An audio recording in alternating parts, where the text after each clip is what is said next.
cuties. Welcome to day 2 the Majestic Voice Ministry presents online VBS. கெமீர Dhoni ஊழியம் வழங்கும் online VBSக்கு உங்களை அன்புடன் வரவேற்கிறோம். டே 1 எப்படி ரொம்ப விசேஷமா சூப்பரா அழகா போச்சா? அதே போல இந்த நாளில கூட உங்களுக்கு அற்புதமான கதைகளோட தொடரப்படுற மிஷனரி ஸ்டோரிஸோட உங்களை சந்திக்க வந்திருக்கோம். இன்னைக்கு நம்ம ஆக்ஷன் சாங்கோட ஸ்டார்ட் பண்ணலாமா? ரெடியா இருக்கீங்களா? நேத்து கொஸ்டின்ஸ் அண்ட் ஆன்சர் கேட்டதை போல இன்னைக்குமே நாங்க உங்களுக்கு கொஸ்டின் அண்ட் ஆன்சர் கேட்போம். நேத்துமே உங்களுக்கு நிறைய ரெஸ்பான்ஸ் கிடைச்சது. அதுக்காக இயேசுவின் நாமத்துல உங்க எல்லாரையும் கர்த்தர் நிச்சயமாய் ஆசீர்வதிப்பார். ஓகே குட்டீஸ், இப்ப ஆக்ஷன் சாங்ஸ்ல இருந்து நம்ம ஸ்டார்ட் பண்ணலாமா? தந்தானே தந்தன தந்தா ஓஹை, தந்தானே தந்தன தந்தா ஓஹை, தந்தானே தந்தன தந்தானே, தந்தானே தந்தன தந்தானே.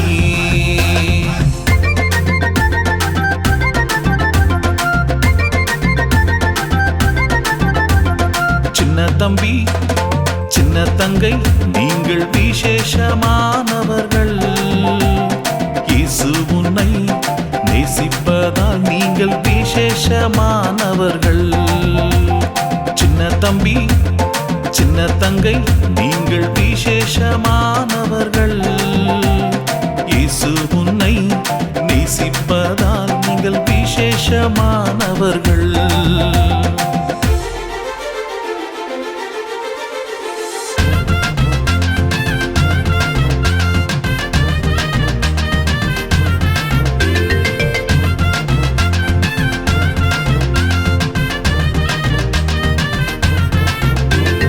கருவில் உன்னை தெரிந்ததினால் நீங்கள் விசேஷமானவர்கள். கண்மணி போல் காப்பதினால் நீங்கள் விசேஷமானவர்கள். உள்ளங்கையில் உன்னை வரைந்ததினால் நீங்கள் விசேஷமானவர்கள். தோளின் மீது சுமப்பதினால் நீங்கள் விசேஷமானவர்கள். தந்தானே தந்தன தந்தா ஓஹை, தந்தானே தந்தன தந்தா ஓஹை, தந்தானே தந்தன தந்தானே, தந்தானே தந்தன தந்தானே.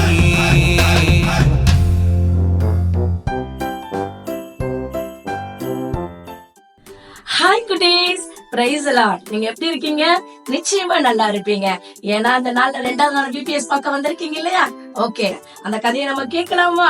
இன்னைக்கு பாத்தீங்கன்னா ஒரு ராஜாவோட கதையை உங்களுக்கு சொல்ல போறேன்.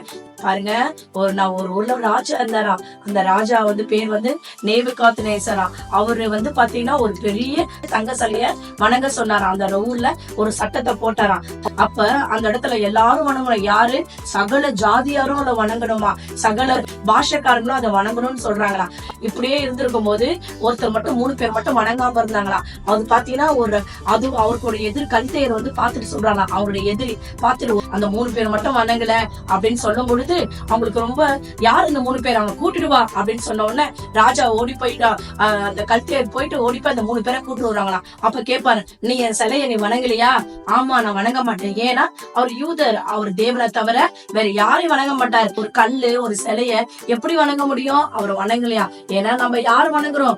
ஏசப்பாவை வணங்கணும். ஆனா அவர் ஏசப்பா மட்டும்தான் அந்த 3 பேரும் வணங்கலாம். யாருன்னா சாத்ராக், மேஷாக், அபேத்நேகோ. இந்த 3 பேரும் ஆண்டவர் மேல ரொம்ப பிரியமா இருப்பாங்களாம். 3 வேளை ஜபிப்பாங்களாம். ஜபிக்கிற ஒரு மனுஷங்களாம். அவங்க என்ன சொன்னா, நீ வணங்குவியா வணங்க மாட்டியா? கடைசி அவர் கேட்பாராம், இல்ல நான் வணங்க முடியாது, என் தேவனை தவிர நான் யாரையும் வணங்க மாட்டேன். அப்படியா? அப்ப நான் உன்னை அக்னி ஜுவாலையில போட்டுருன்னு சொல்லிட்டு, ஏற்கனவே அக்னி ஜுவாலை எரிஞ்சுதான் இருக்கும். அதுவே பயமா இருக்கும். ஆனா அவர் 7 மடங்கு, எத்தனை மடங்கு? 7 மடங்கு அக்னி ஜுவாலை, அக்னி நெருப்ப போட்டு அதுல 3 பேரை போட்டாங்களாம். 3 பேரை போட்ட உடனே நல்லா பராக்கசாலியை கொண்டு போய் அந்த 3 பேரை உள்ள தள்ளிட்டாங்களாம். உள்ள தள்ளவுடனே அப்படியே சுத்தி வந்தாங்களாம். அப்ப அந்த நேபுகாத் ராஜா உத்து பாத்துட்டே இருந்தான், எப்ப எரிஞ்சு போவோம் அப்படின்னு பாத்துட்டே இருக்கும் போது பாத்தீங்கன்னா 4வது ஒருத்தர் பாத்தீங்கன்னா அதுல சுத்திட்டு இருந்தான். இல்லையே, நம்ம 3 பேர் தானே போட்டோம், எப்படி அந்த 4வது பேர் வந்தாங்க அப்படின்னு அவங்க கேட்கும் பொழுது, 4வது பேர் யாரும் பொண்ணு பயந்துட்டாராம். இப்படி உத்து பார்க்கும்பொழுது பார்த்தா இது தேவசாயிலா இருக்குது அப்படின்னு. உடனே சாத்ராக், மேஷாக், அபேத்நேகோ, நீங்க வெளியே வாங்க, தேவனுடைய பிள்ளைகள் தான் நீங்க சொன்ன உடனே அவங்க 3 பேரும் வெளியே வருவாங்களாம். பார்த்தா அவங்க முடி கூட கருக்கல. நீங்க பாருங்க ஃப்ரெண்ட்ஸ், யாராவது நெருப்பு பட்ட கையில தோலெல்லாம் ஸ்கின் எல்லாம் வெந்துரும் இல்ல? ஆனா பாருங்க ஃப்ரெண்ட்ஸ், அவங்க பாருங்க வேகவே வாய்ப்பே இல்ல பாருங்க. உடனே பார்த்துட்டு உண்மையான தேவன், நீங்க வணங்குற தேவன் தான் உண்மையான தேவன், நான் வணங்குற தேவன் கிடையாது. உடனே சகல ஜாதிகளும் சகல பாஷைக்காரர்களும் இவருடைய தேவன் தான் நம்மளுடைய தேவன் சொல்லிட்டு பாத்தீங்கன்னா எல்லாரும் நம்ம தேவனை இயேசு கிறிஸ்து வணங்க ஆரம்பிச்சாங்க. பாத்தீங்களா, அவங்க பயப்படாம பாருங்க தைரியமா நின்னாங்க. எதுக்காக? எந்த சரியும் வணங்க மாட்டேன், நான் வணங்குற சாமி என்னுடைய இயேசப்பா தான் நான் வணங்குன்னு சொல்ல உடனே ஆண்டவர் பாருங்க அந்த ராஜாவே ஒரு உயர்த்துவாங்க. 3 பேர் சாத்ராக் மேஷாக் அபேத்நேகோ உயர்த்தினாங்களாம். பயப்படாதீங்க ஃப்ரெண்ட்ஸ், நிச்சயமா சொல்றேன், நீங்க ஜெபிக்கும் பொழுது இந்த வார்த்தையெல்லாம் ஆண்டவர் உங்களுக்கு கொடுப்பாரு. எனக்கு கொடுத்த மாதிரி உங்களுக்கும் கொடுப்பாரு. நீங்க ஏதாவது பேக் வேணுமா, ஸ்கூல் ஃபீஸ் கட்டணுமா, ஆண்டவர்கிட்ட கேளுங்க. ஏசப்பா நிச்சயமா உங்களுக்கு அதை செய்து முடிப்பார். அதனாலதான் சொல்றாரு, பயப்படாத, நான் உன்னோட கூட இருக்கிறேன். Thank you, God bless you.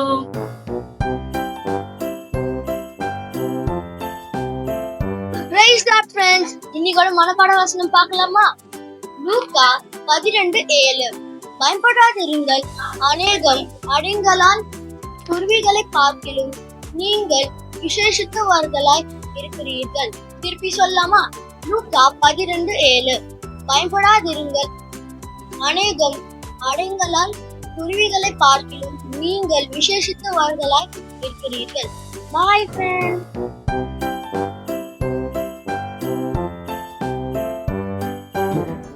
Praise the Lord, குட்டீஸ்.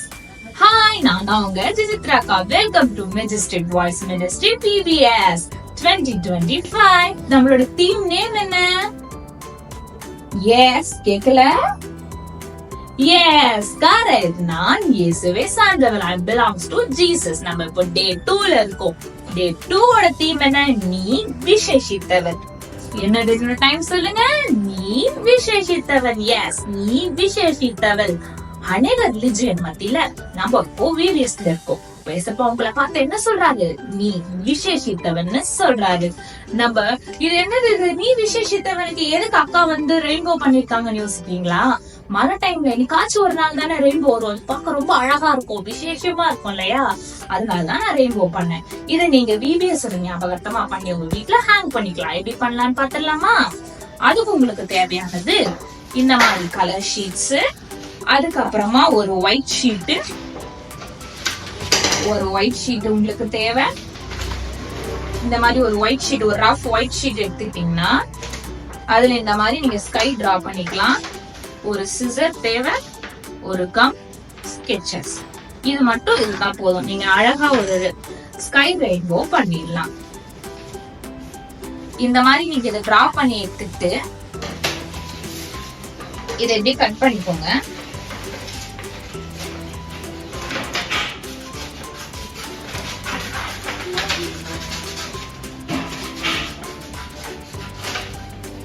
அதை இப்படி கட் பண்ணிட்டு நீங்க இதை இப்படி பொறுமையா கட் பண்ணிக்கலாம். மம்மி டாடியோட இது கூட நீங்க கட் பண்ணிட்டீங்கன்னா இந்த மாதிரி கம் இருக்கும். கம் வாங்கிட்டு நீங்க அந்த கம் என்ன பண்ணணும், அந்த ஸ்ட்ரிப்ஸ் 7 கலர்ஸ் நீங்க கட் பண்ணிக்கோங்க. 7 கலர்ஸ் ஸ்ட்ரிப்ஸ் நீங்க இந்த மாதிரி கட் பண்ணிட்டு அதை நீங்க ஒண்ணு ஒண்ணா ஒட்டிக்கலாம். ஓகேவா? ஒட்டிட்டு இந்த மாதிரி ஸ்கெட்ச் வச்சு நீங்க அதுல வந்து டிரா பண்ணிக்கலாம். பிளாக் கலர் இல்ல சம்திங் ஏதாச்சும் ஒரு கலர் வச்சு நீங்க என்ன பண்ணிக்கலாம், அக்கா டிரா பண்ணிருக்க இல்லையா, ஐஸ், ஐப்ரோஸ், மவுத், அந்த மாதிரி நீங்க அழகா டிரா பண்ணிக்கலாம். தேங்க்யூ. நெக்ஸ்ட் டே பார்க்கலாம். பாய்.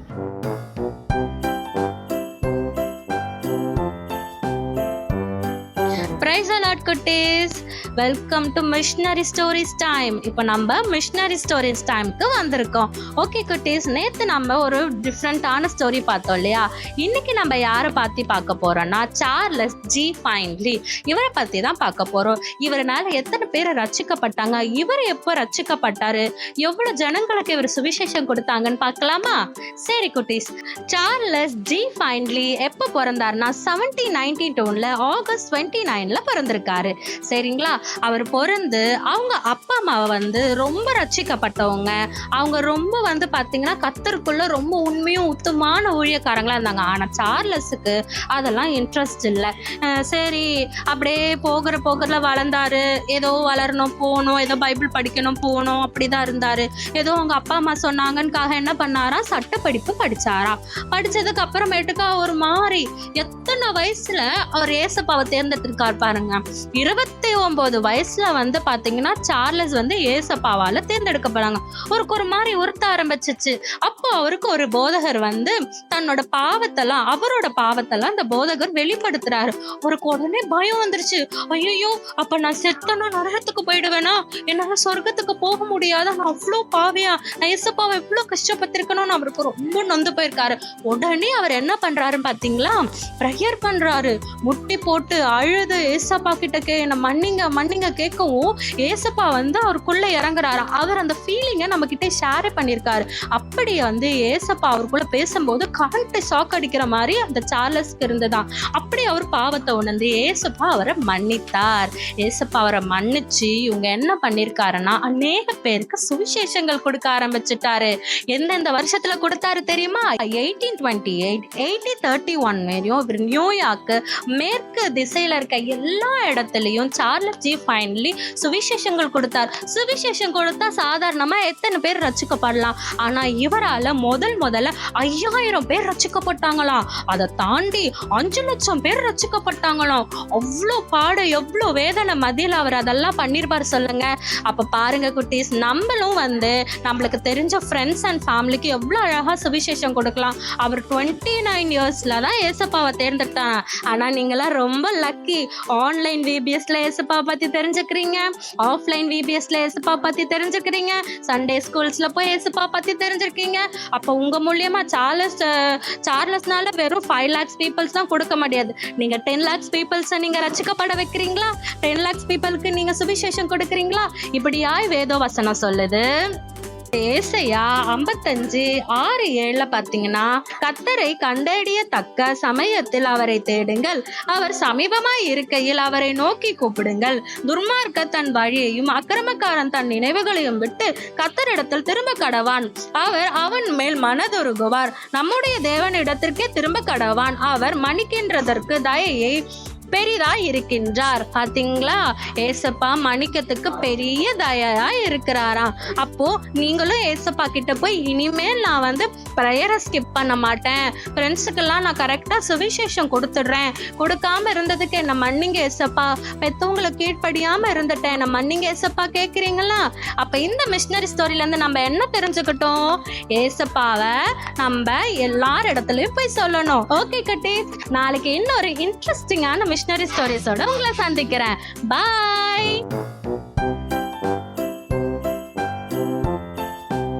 நீங்க இப்போ ஸ்டோரிய கேட்டிருப்பீங்கன்னு நினைக்கிறேன். அந்த அக்கினில கூட அந்த 3 பேர் எவ்வளவு விசுவாசத்தோட தேவனை சேவிச்சாங்க பாத்தீங்களா? அதே போல இனிமேல் நீங்களும் ப்ரேயர் பண்ணுவீங்களா? ஓகே குட்டீஸ், இப்போ நம்ம கொஸ்டின் அண்ட் ஆன்சர் செக்ஷனுக்கு போகலாம். சரியா? உங்களோட முதல் கொஸ்டின், ஷாத்ராக் மேஷக் ஆபத்கோ கட்டுண்டு எதுல விழப்பட்டார்கள்? நெக்ஸ்ட் கொஸ்டின், யாரு 4வது ஆளா நம்ம நெருப்புல தெரிஞ்சாங்க? தேர்ட் கொஸ்டின், இவங்க 3 பேரையும் யாரு நெருப்புல போட்டது?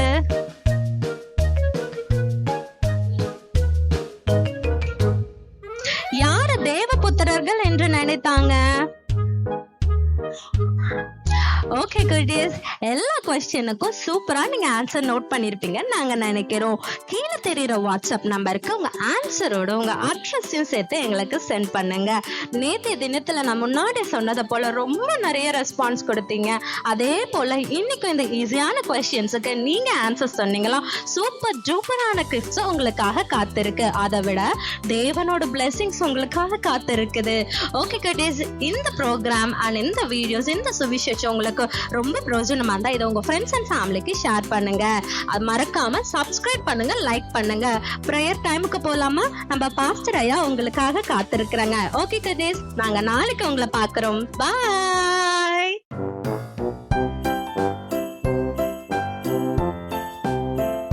Price lord. தம்பி தங்கச்சிங்களா, இன்னைக்கு எப்படி இருந்தது விபிஎஸ்? இல்ல ரொம்ப ஜாலியா இருக்குல்ல? நல்ல ஆக்ஷன் சாங்ஸு, நல்ல நல்ல ஸ்டோரிஸ் எல்லாம் பார்க்குறோம்ல. கவனமா கேளுங்க. Don't miss your VBS. இந்த விபிஎஸ் மாத்திரம் மிஸ் பண்ணாதீங்க. ரொம்ப ரொம்ப நல்லா இருக்க போது. நீங்களும் சொல்ல போறீங்க, அங்கிள் சூப்பரா இருக்குன்னு சொல்ல போறீங்க. அதனால ஒரு நாள் கூட மிஸ் பண்ணாம தயவு செய்து வாங்க. நிச்சயமா ஏசப்பா உங்களை ஆசீர்வதிக்க போறார். இப்ப நான் உங்களுக்காக ஜெபம் பண்ண போறேன். உங்க ஃபேமிலியில இருக்கிற மம்மி டேடிக்காக இல்ல உங்க கூட பிறந்த பிள்ளைங்களுக்காகவும் நம்ம ஜெபம் பண்ண போறோம். பாருங்க, நிச்சயமா ஏசப்பா உங்க ஃபேமிலியையும் ஆசீர்வதிக்க போறார். ஜெபம் பண்ணலாமா?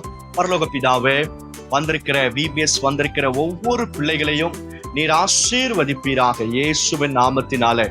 அவங்க தகப்பனார் தாய்க்காக நாங்க ஜெபம் பண்ணுகிறோம். கூட பிறந்தவர்களுக்காக ஜெபிக்கிறோம். குடும்பத்தை ஆசீர்வதிப்பீராக. எல்லா தேவைகளையும் சந்திங்க ஏசப்பா. இந்த VBS பிள்ளைகளுக்கு மிகுந்த ஆசீர்வாதத்தை கொண்டு வரட்டும். பலவீனத்தோடு இருக்கிற சின்ன பிள்ளைகளுக்கு இயேசுவின் நாமத்தினால சுகத்தை கட்டளிடுங்க. உங்க நாமத்தை மகிமைப்படுத்துங்க. இந்த VBS ஆன்லைன் மூலமாய் பார்க்கிற ஒவ்வொரு பிள்ளைகளையும் ஆசீர்வதியும். இயேசுவின் நாமத்தினால ஜெபிக்கிறோம் பிதாவே. ஆமென், ஆமென். God bless you. God bless you all.